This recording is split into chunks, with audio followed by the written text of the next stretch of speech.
they come out being thought leaders, great organizational leaders. Our young global leaders are selected by the top editors-in-chief around the world. After our own internal review, we work with Heidrick & Struggles externally and 65 offices around the world to vet the shortlisted candidates. And finally, they go to a selection committee chaired by Her Majesty Queen Rania of Jordan and prominent business leaders and politicians and media leaders. Around 150 are chosen each year, of whom about 125 become active, and they go to Davos and they go to regional meetings. I benefit from young global leader early days.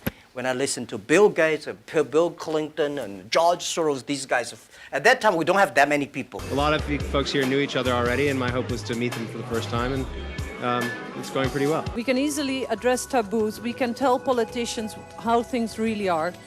Which obviously once we're 10 years further and we're all running countries or huge companies or whatever, it might become slightly more difficult. There was an initiative launched called the Public Leadership Initiative by YGLs, and the aim was to try to capture the interest of young global leaders, no matter which sector that they are from, to potentially serve their countries. We've already had a number of people that have gone through that program who have then decided to run for office. My commitment will be to add value.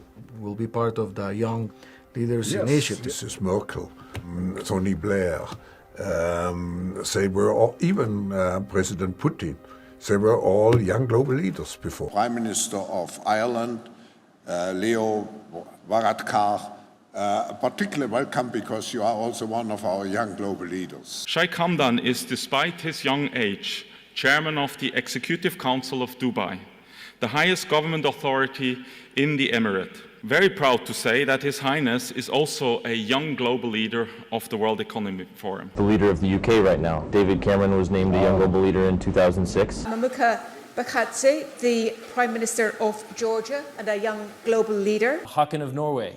Haakon is the Crown Prince of Norway. He's also a member of our Young Global Leaders alumni community. President Calderon, you had been selected in 1997 as a global leader for tomorrow. You have already in 1993 been here for the first time as a global leader for tomorrow. And Klaus Schwab, I really have to congratulate you for your farsightedness. You picked out again the right individual. Monsieur De Croo, vous avez été Young Global Leader du Forum économique mondial. Vous avez récemment fait une visioconférence avec Klaus Schwab. After the birthday, I'm out of Young Global Leader of Davos. I finished because over 40 is finished this time. I'd like to explore a little bit what it's like to be a new young global leader. Not young anymore. Gavin Newsom, the young, energetic, innovative mayor of San Francisco. He is also among those who the young global leaders here at Davos this year. Bozidar Jelic, the Deputy Prime Minister for European Integration and Minister of Science and Technology Development of Serbia, and a young global leader. She was named a young global leader by the World Economic Forum.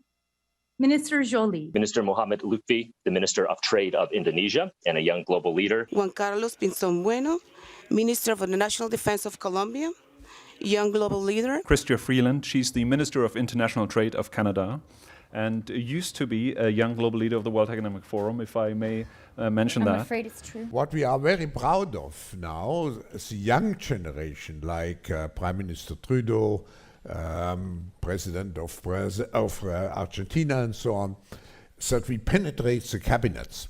So yesterday I was at a reception for Prime Minister Trudeau, and I know that half of this cabinet, or even more half of this cabinet, are actually young global leaders of the World Economic Forum. That's true in Argentina as well. It's true in Argentina, and it's true in France now. I'm with the president, who is a young global leader. Klaus Schwab is the head of the World Economic Forum, and he bragged how his subversive WEF, World Economic Forum, has, quoted, infiltrated governments around the world. He said that his organization had penetrated more than half of Canada's cabinet. Could the member please name which cabinet ministers are on board with the WEF's agenda? My concern is the deputy. Order. I know he was. I know that the member was in a really good question there, but the audio is really bad and the video is really bad as well. That member is promoting open disinformation. That's not debate.